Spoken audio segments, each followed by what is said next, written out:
Perusahaan milik negara Cina diam-diam mengirimkan bubuk mesiu ke pabrik amunisi Rusia. Pengiriman yang sebelumnya tidak dilaporkan antara perusahaan milik negara Cina dan pabrik amunisi Rusia tahun lalu menimbulkan pertanyaan baru tentang peran Beijing dalam perang Rusia melawan Ukraina.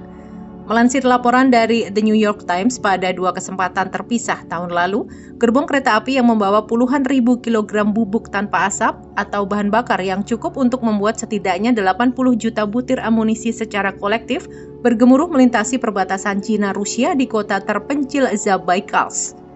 Bubuk tersebut telah dikirim oleh Poly Technologies, sebuah perusahaan milik negara Cina, di mana Amerika Serikat sebelumnya telah menjatuhkan sanksi atas penjualan global teknologi misil dan memberikan dukungan kepada Iran.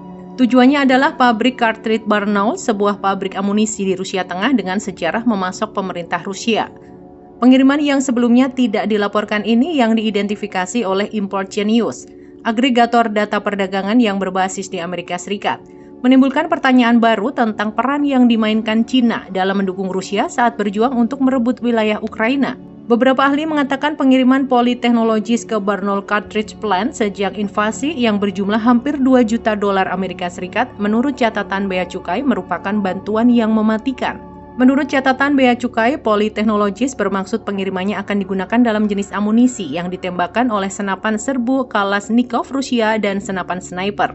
William George, Direktur Penelitian di Importia News, mengatakan bahwa Poly Technologies mungkin mengikuti garis persis apa yang merupakan bantuan mematikan ke Rusia, tetapi implikasi dari pengiriman itu jelas. Gabuev mengatakan bahwa Cina pada umumnya menahan diri dari tindakan apapun yang akan dengan cara yang terlihat dan kuat, melewati garis merah yang telah dirinci oleh pemerintah Amerika Serikat pada awal perang tentang apa yang merupakan pelanggaran sanksi Barat.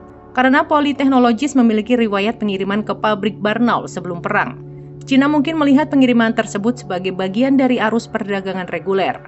Poly Technologies adalah anak perusahaan dari China Poly Group Corporation yang dimiliki oleh pemerintah Cina.